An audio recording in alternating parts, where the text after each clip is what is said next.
한미동맹, 한일 우호 관계. 한번 생각해 보십시오. 우리가 미국과 동맹하지 않고 중국과 동맹을 했으면, 소련과 동맹을 했으면 오늘날 대한민국 발전이 있습니까? 이 노선이 지금 도전을 받고 있습니다. 도전을 받고 있습니다. 대륙으로 갑니다. 대륙으로 간다면 대륙에서 제일 힘센 중국 쪽에 붙거나 굴종하는 쪽으로 갑니다. 그 제일 대표적인 것이 사드 문제 아닙니까? 사드 문제는 이게 원래부터 문제가 될 게 아니었습니다. 사드 문제가 왜 일어났느냐? 한국 안에서 좌파 세력이 사드에 반대하니까 중국이 가만히 들여다보니까 야, 요것을 외교 카드로 쓰면 좋겠구나 해가지고 문제를 삼아가지고 사드 문제는 한국의 좌파와 중국이 합작해서 일으킨 문제입니다. 중국이 일으킨 게 아닙니다. 중국의 개입을 불러들인, 이건 사실은 반역 세력이죠. 반역 세력입니다. 반역적 좌파 세력과 중국이 합작해서 일으킨 게 사드입니다. 그게 말이 됩니까 도대체? 방어무기 만들라는데 우리 허가받고 하라고 한다는 게 이게 말이 됩니까? 조선조에도 이러진 않았어요. 그런데 이게 문제가 된 거는 남한에 반역적 친중 반역 세력이 있으니까 문제가 된 거 아니겠습니까? 그런데 그걸 타협한다고 하면서 한국이 약속을 했는지 아니면 입장 표명인지 어쨌든 이게 기정사실이 됐는데 세 가지를 안 하겠다고 했어요. 첫째, 사드를 추가 배치 안 하겠다. 이 말은 무슨 말이냐? 2,500만 수도권을 북한 핵미사일 앞에서 완전히 발가벗겨 놓겠다. 성주에 있는 사드로는 수도권을 지킬 수가 없으니까 추가 배치를 빨리 해야 됩니다. 근데 그거 안 하겠다. 그렇게 하면 수도권은 북한 핵미사일 앞에서 완전히 노출됩니다. 김정은이 얼마나 좋아하겠습니까? 스스로 내가 인질이 되겠다고 나섰는데 이것은 중국에 대한 굴종일 뿐만 아니라 북한에 대한 굴욕입니다. 무장해제입니다. 두 번째, 미국이 주도하는 MD, 미슬 디펜스, MD 건설에 참여 안 하겠다. 미국이 주도한 미사일 방어망 건설에 우리가 일찌감치 참여했더라면 지금 이렇게 불안하지 않습니다. 근데 김대중 정부 때부터 참여 안 하겠다고 해버렸어요. 근데 앞으로도 안 하겠답니다. 아니요, 다른 나라에 대해서 앞으로 안 하겠다는 약속을 하면 어떻게 됩니까? 앞으로 어떤 세상이 나올지 모르는데 앞으로 안 하겠다. 안보 문제에 대해서 이것은 제가 이름을 하나 붙였어요. 이것은 안보 주권 상납 사건입니다. 안보 주권을 중국에 상납한 사건입니다. 간접적으로 북한에 상납한 사건. 중국을 통해서 북한에. 세 번째, 한미일 군사협력 관계를 강화하지 않겠다.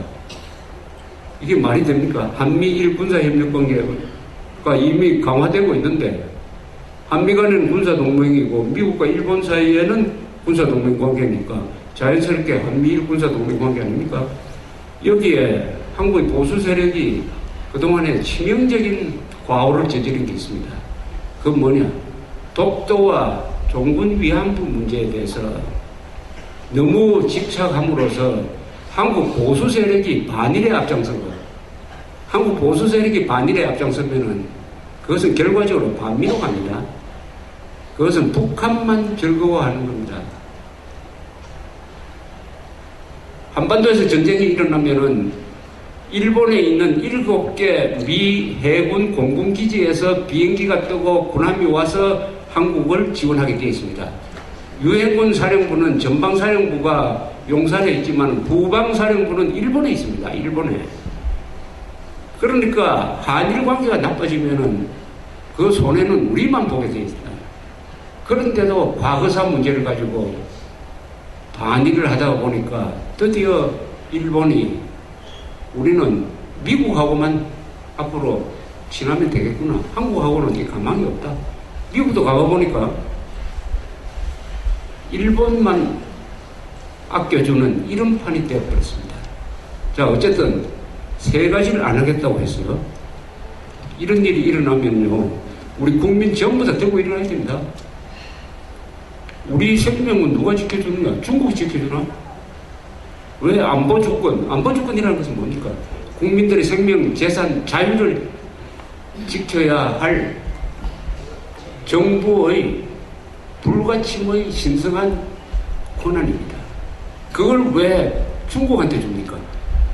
북한은 후원자인. 이래 되면 모든 국민들, 모든 언론이 들고 일어나야 되는데 놀랍게도 여기에 대한 비판이 없습니다. 거의 없어요. 무슨 글 쓰는 사람들이 단속적으로 조금씩 하지만 자유한국당부터가 당론을 정해가지고 국민한테 알리고 전국을 순회하면서 이거는 안 된다고 이야기를 하고 이렇게 해야 될 정도의 엄청난 사건 아닙니까? 우리 민족사의 큰 성공이 몇 가지 있죠. 이완용 보고 나라 팔아먹었다는데 이완용보다 더 나쁜 짓 한 사람이 인조 아닙니까? 인조. 쓸데없이 전쟁을 안 해도 되는데 명분 세운다고 전쟁을 불러들여가지고 병자호란을 불러들인 겁니다. 그리고 굴욕적인 패배를 해가지고 정태종 앞에 우리 임금이 나가서 머리를 9번이나 땅에 박는 그런 수모를 겪은 게 병자호란입니다. 그래서 수만 명의 한국 처녀들이 다 붙잡혀가고 이렇게 했어요. 그걸 삼전도의 굴욕이라고 그러죠. 이번에 합의해준 이 사드 합의는 삼전도의 굴욕보다 더 치욕적입니다. 그때 인조는 싸움에서 졌어요. 전쟁에서 진입할 수 없잖아요. 그때 조선에는 동맹국이 없었습니다. 그런데 지금은 동맹국도 있고 전쟁에서 지지도 안 했는데 왜 스스로 자진상납을 합니까? 안보 주권 자진상납 사건이에요. 상납도 여러 가지입니다. 자진해서 하는 거하고 강제되어서 하는 거. 안보 주권 자진상납 사건에 대해서 우리 국민들이, 언론이, 야당이 이렇게 무감각하게 있다. 요거만 들여다보면 대한민국 벌 받아야 됩니다. 언젠가는 그 대가를 치르게 될 건데 그 대가가 핵폭탄 맞는 것으로 대가를 치르지 않게 되기를 바랍니다.